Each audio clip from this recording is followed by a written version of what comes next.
You've probably heard the word globalization a million times, right? We tend to think of it as this modern thing, something that happened with the internet. But what if I told you it's a force that has reshaped our world in these massive, recurring ways all throughout history? Today, we're going to dive into that story of connection. And believe me, it starts in a very unexpected place. Just let that sink in for a second. In medieval Europe and the Near East, the idea of being Jewish and being a merchant became so linked they were basically the same word. Now here's what's so wild about that. This was a subjugated people, a minority group that often faced, terrible oppression. And yet somehow they became the essential connectors, the absolute lifeblood of the medieval economy. So the big question is, how did that even happen? Well, the answer to this little historical puzzle, it doesn't just explain one group's story.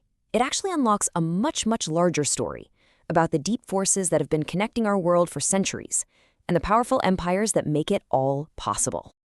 To get to the bottom of our question, we've got to start by looking at these unlikely connectors. In a world with these deep, deep divides, religious, political, you name it, there were these unique groups who could operate in the spaces in between. They could bridge gaps that other people just couldn't cross. The Radhanites are just a perfect example. I mean, these were Jewish merchants who were like linguistic chameleons. They were fluent in all the languages of the major powers. And because neither the Christian nor the Muslim empires saw them as a direct threat, they could travel these routes that were totally closed off to others. They were bringing spices and silks from the East into a Europe that was desperate for them. Seriously, you can think of them as the human internet of their day, a living, breathing network that connected entire civilizations. But the story of these middlemen, as cool as it is really part of a much bigger pattern. Their success wasn't just about their own unique skills. It was made possible by these huge geopolitical shifts. In fact, historians have now identified 3 really distinct eras where the world became dramatically more interconnected. Okay, so the key to understanding these huge waves of globalization is this concept right here, hegemonic stability theory. I know it sounds super academic, but the idea is actually pretty simple. When one power becomes the undisputed global sheriff, it creates enough peace and security for trade to just explode. And this lays out our roadmap perfectly. Over the last 1,000 years or so, we've seen 3 of these great paxes, these long periods of peace enforced by one dominant power. First, you had the Mongol Empire, then the British, and finally the American era. And each one created its own unique flavor of globalization. So let's start with Pax Mongolica. Back in the 13th century, Genghis Khan and his descendants built the largest contiguous land empire in all of human history. And in doing that, they didn't just conquer, they connected. They basically turned the legendary Silk Road into a superhighway. The Mongols did 2 absolutely critical things here. First, they made trade safe. They ruthlessly wiped out bandits, and they tore down all the countless little borders that had made traveling the Silk Road so dangerous and so expensive. All of a sudden, a merchant could travel from one end of the empire to the other without fear. And second, they funded it. Mongol elites would give capital to merchant groups, known as ortok, to finance these huge long-distance caravans. It was kind of like an early form of venture capital, and it fueled the whole system. And this just shows that the Mongols moved a lot more than just goods. They moved people on an incredible scale, pulling conquered soldiers right into their own armies. And they spread technology like crazy. They standardized silver to make trade easier, they pioneered the use of paper money, and they spread advanced military tech like gunpowder and cannons all across their empire. Now, after the Mongol Empire eventually collapsed, and ironically it was partly because the Black Death spread so fast along its own trade routes, the world kind of broke apart again.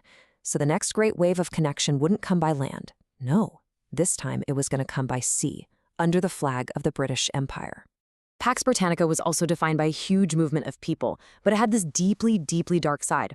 On one hand, you had millions of Europeans who were voluntarily moving to colonies like Canada or Australia looking for a better life. But on the other hand, you had the absolute horror of the transatlantic slave trade, which forced over 3 million Africans from their homes, and the millions of indentured laborers from India and China who were shipped all over the empire to build its infrastructure. Fueled by the Industrial Revolution, Britain created a truly global economic machine. It pushed for free trade, pulling in raw materials like cotton and tea from its colonies, and then exporting finished goods right back to them. And technology. Technology was the nervous system of this whole empire. Steamships and railroads made the world feel smaller, but the real game changer? The submarine telegraph cable.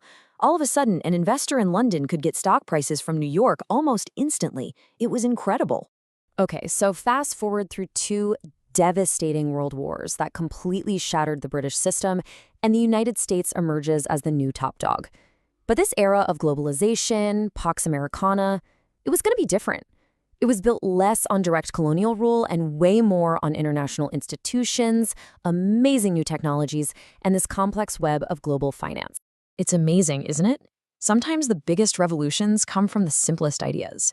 Just look at this, the standardized shipping container, invented back in 1956. This one simple, boring-looking box did for sea travel what the Mongols did for the Silk Road. It slashed shipping costs by up to 90%. 90%! It's the reason we have the complex global supply chains we rely on today. One box changed everything. America's influence was just everywhere. They basically became the architects of our modern global economy, setting up the rules for trade through bodies like the World Trade Organization. They created the post-war financial system, pegging every other currency to the US dollar. And crucially, they exported knowledge and culture, from Hollywood movies and rock and roll, all the way to the financial rules that standardize banking around the world. So, okay, we've seen three of these great waves of globalization, right? Each one was driven by a dominant power, and each one had its own unique character. Pax Mongolica was a land-based empire of conquest. Pax Britannica was a sea-based empire of commerce. And Pax America has been this global web of institutions and technology. But what does all this history tell us about where we are right now, and maybe where we're going? When you look back, you see this consistent and frankly uncomfortable truth. Every single wave of globalization created immense wealth and opportunity, for sure, but it also created very clear winners and very clear losers. For the Mongol elites, they were the people they conquered. For the British colonialists, they were the enslaved and exploited laborers. And in our current era, the benefits have tended to flow to high-skilled workers in rich countries and low-skilled workers in poor countries, often at the expense of their opposite. And that brings us right to the backlash we're seeing today. This data from Pew Research shows this fascinating disconnect. A huge majority of people, 81%, say that global trade and business are good for their country, in theory. But when you ask about the personal benefits, the numbers just fall off a cliff. Only about half think it creates jobs, and barely a quarter think it actually lowers prices. There's this growing feeling that globalization is something that's happening to people, not for them. And so that leaves us with the critical question of our time. The era of unquestioned American dominance, well, it seems to be changing. That hegemonic stability theory would suggest that without one single power enforcing the rules, the whole system could start to break apart. So as we look to the future, we have to wonder, who's going to be the next great connector? Or, after 1,000 years of these powerful waves pushing us all together, are we finally starting to drift apart?